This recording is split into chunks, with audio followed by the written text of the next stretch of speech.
Ready? Good evening, everybody. Welcome to the meeting of Attleborough Town Council, the Planning and Highways Committee, Monday, the 22nd of January at 6:30. Item 2, apologies for absence. We've got Councillor Bond, Councillor McKinnon, and I see we haven't got Councillor Tyler. Right. Declarations of interest. Anybody very interested in any of the matters for discussion now? First, public participation, item 4. We've got no members of the public, so we'll skip on that. Minutes of the Planning and Highways Committee meeting on the 8th of January. Unfortunately, I wasn't present for that one. I've read through those. I was present, and yeah, it's a good reflection of what's happened. I'm happy to propose. And I'll second. I'll abstain, but we'll take that as. You can vote if you like, if you trust their judgment. I trust their judgment. Implicitly. So that's unanimous. Unanimous, yeah. Right, item 6, the matters for consideration. Item 3PL 2023-1219F. The Wrights Volvo Garage on Morris Gamer Road. Change of use to, I believe it's Sunblind. it's Sunblind. Yeah. Yeah. Anybody got any comments? It's an industrial site, and yeah, it's for employment purposes. I support the matter. And for the neighbours, it'll be better than what's in there at the moment. Yes. What's in there at the moment? A big agricultural things that are very high and look into people's. Right. So no, I mean, I'm all for encouraging enterprise and business. Yeah. And, it's in the right place in the town as well. So yeah, classy is perfectly appropriate for us. Yeah, it's no different to what was there before in principle. No, it's not really. No. So we'll say no objections to that one. Yeah. Item 3PL 2023-1162F. Development of 2 semi-detached dwellings and attached garages on land to the rear of 48 to 50 Cypress Road. Having looked at the plans for that, I'm slightly reluctant. It's very tight, and yeah, the phrase overdevelopment springs to mind. The access lane into it is just barely a lane. I took advantage of the weekend to have a look at the cycle route and the same things. It's tight.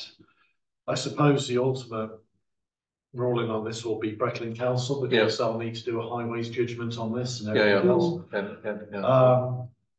We're just a little concerned that it could be perceived as overdeveloping the area. That's I think is a fair reflection on all of this.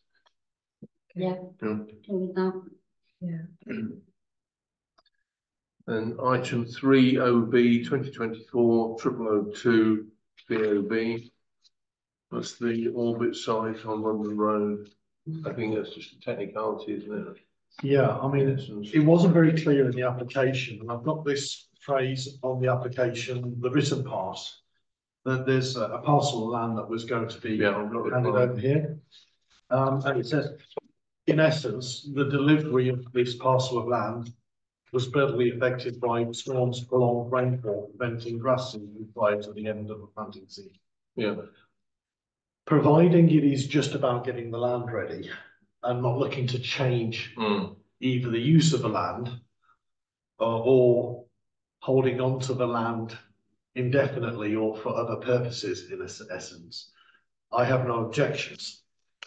But it is on that proviso. Yeah, I'd agree with that. There's no implication. I think taking it to face value, it is genuinely a slippage of working time due to the weather, but I'll take on board entirely what you say. If it is just a slippage, then ultimately we'll carry on. That's not a problem. Yeah. Let me just say modification of the occupancy trigger for the cyan land. Because the red land on the frontage had to be ready before the first occupation zone, right at the start.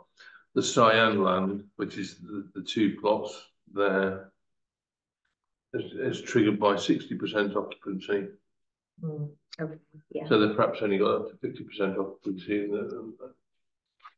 or they've got 60% and the land's not. I'm reading it that it's at the point where it should trigger, but the land isn't available. Or in a good state to be handed over in the way it should. So if it's just about waiting for the season to dry out and do it properly, I think we'd rather have a handover with the land in a good condition than its current one. So no objections on. So no objection to that, no. The only one we were really concerned about is the middle one. Okay. Item 7, the neighbourhood plan for consideration and resolution. Well, what I was going to suggest tonight when Ed was here was that we've got £5,000 in the budget and we have been coming to the meetings continually and not doing anything with nothing in writing. So I was going to suggest that you allow me to look for planning consultants so that we can engage them and they can do our scoping for us. Because otherwise, if we keep, you're just going to keep missing the boat. We're doing nothing. I was also under the impression that we were waiting for one of the Breckland Partnership meetings. That keeps this roll back as well. Well, we have had a meeting with Darcy. But when we came away from it, Ed said that he would like us to start work on the scoping of our needs, but I just wonder whether it's probably best to get a consultant in right from the start. They are then under our, obviously they're under our timeline and we have the money for it and it would speed things up a bit. I think that is a good idea personally. The way we're going, it comes up every meeting and nothing is done. Ed's busy, I know, but he appeared to want to take it back. We're not getting anywhere. We're treading water, and that's not what we should be doing. No, we need to. One of the things, particularly with the neighbourhood plan, with the change in legislation last year, is if we update the neighbourhood plan at this stage, it becomes a legal planning document that is more than advisory. It has more weight in the process than it did previously, so I think it's worthwhile pursuing. Definitely. And the only thing I'm asking you to do is instead of us as a council doing the scoping to then engage a consultant, which you would do anyway, I'm just asking us to do that right from the get-go. Yep. So that's the only difference, and then I think I can get things moving. Kickstart things. Yeah. And what I would say also on that is that there are other documents that Breckland have procured, such as the Hatch document, which was consultation for the area, in preparation for the development of their local plan. If you want to allow consultants to have a look at that as well as our own neighbourhood plan. They will look at the whole thing. They'll do the they'll look at they would need your input, obviously, because what they'll do is they'll just probably get some sort of consultant to work with you together, and they will ask you for your feedback on how you think the work neighbourhood plan's gone, and then they will look at NPPF, Breckland's local plan, so they'll update you on that, and then they will that's their scoping. They will then tell you what sort of a neighbourhood plan they think you're applicable for. And then once they've done that, obviously, they'll bring everything together. Yeah, that's fine. Yeah. Okay, so should I? Well, propose that. Yeah. I'll second it. Yeah. Vote. Yeah. Unanimous. Thank you. Yeah. Right, I've got that. Yeah. Okay, item 8, second public participation. Same applies. Then item 9, items for next agenda. Oh, hang on. Yeah.